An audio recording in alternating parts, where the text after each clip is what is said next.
Okay, so we are going to start using our definition to actually find a formula for this function, f prime of x, the derivative of f. And so it is convenient to use the definition that involves h going to 0. So that is the one that says, so I'm going to replace my a with an x in the definition. So it'll look like the limit as h goes to 0 of f of x plus h minus f of x over h. Okay? And so we have that there so we can reference it, and we are going to use it to find a general formula, so for this function. And the setup is basically going to be very similar to what we've been doing. But something to, so let's just go ahead and set this up. I think I won't copy down the definition since it's right there. So we're going to go ahead and we want to evaluate this function at x plus h. So we would get x plus h cubed minus x plus h. That's the first piece. And then we so this says f of x, that means we just copy down the formula. So we get minus x cubed minus x. And remember to put parentheses so you don't have a sign error. Okay, so this is the limit that we want to compute. And so what we should do in this case is try to simplify, and that will mean expanding this guy out.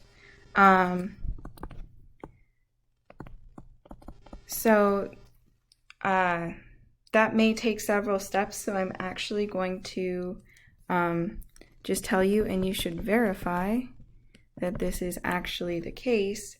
But if we multiply out x plus h cubed, so we have to FOIL a couple times, then we get x cubed plus 3x squared h plus 3x h squared plus h cubed. Okay, so if you were to multiply it all out and then add all your like terms and simplify it down, that is what you would get. And so I'm going to actually try to shift this, give myself a little bit more room. Okay, so I'm going to copy that down, so that is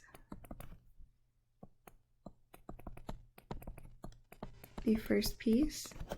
And then I'm going to distribute the negative there. So minus x minus h minus x cubed plus x. Okay.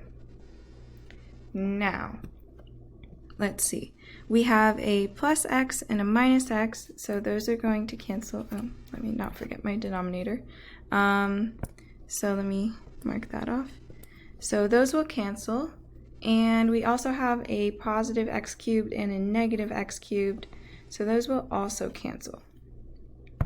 And so we can rewrite this as, let's see, what will we have? We'll have 3x squared h plus 3x h squared plus h cubed and minus h. Okay, so this is good because every single term has an h in it, and that means that I can factor an h out, right? So if I factor out h, I will be left with 3x squared, a 3x h, and h squared, and minus 1 over h. And then we can cancel these guys. And now we have the limit of just a polynomial.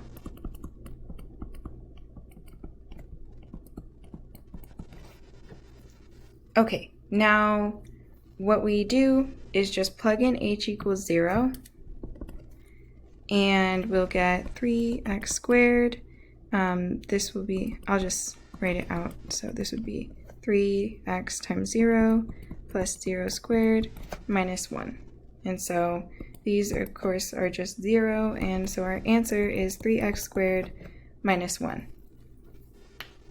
Okay, so I did all of that without really mentioning the fact that we sort of had two variables in this problem, and what you need to do is just make sure you're very clear on which variable we're taking the limit with respect to. And so this is part of the reason why I want you to be really clear with your limit notation and make sure that you write it clearly and you put things in the right spots and you don't drop.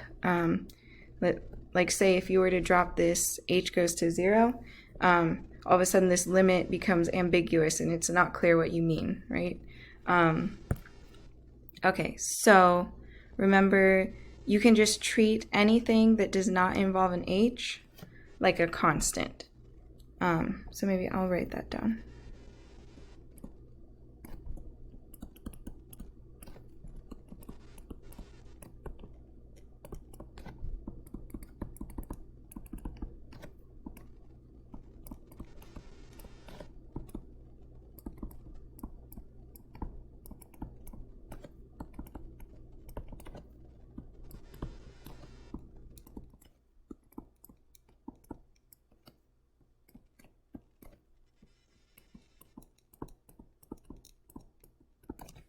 Okay, and so we say that this, for instance, this 3x squared right here, it is a constant with respect to the limit that we're taking. So when we're looking at this whole expression, we're seeing h as the variable and everything else as being constant, right?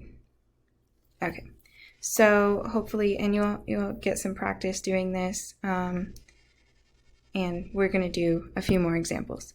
So here, we want to go ahead and set up the limit again. So maybe I should write f prime of x is equal to.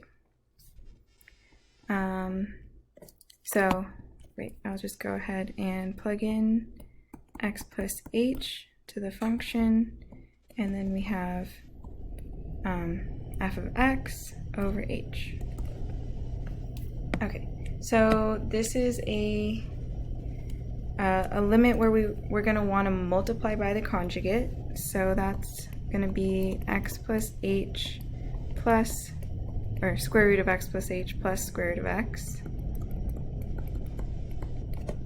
Okay, and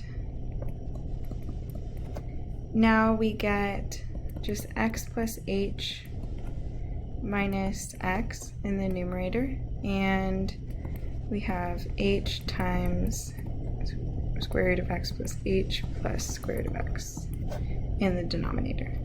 So what happens is this positive x cancels with my negative x, and I'm left with just h in the numerator.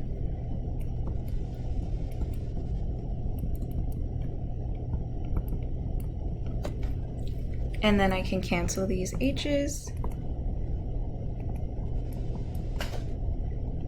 And I get 1 over x plus h minus root x. And then I can just plug in h equals 0 because we no longer get 0 in the denominator. So when I do that, I get 1 over root x plus root x, right? And then if I simplify that, that is 2 root x. So 1 over 2 root x. Okay, so hopefully you did the problem in the in-class work for 2.7 where you found the derivative. So it was this function, it was the square root function, and if I remember correctly, it was evaluated at 1. I don't remember what the point was, but if you have that work, I would go ahead and compare this to that and see like what is the difference when you're taking the derivative at a point and when you're taking or when you're trying to find the limit or the definition of the function as a whole instead of just looking for a particular value. Okay. Okay, and we have one more example here. Okay, in fact, let me just stop the video now, and then we'll have this last example and a little bit more to talk about in the next video.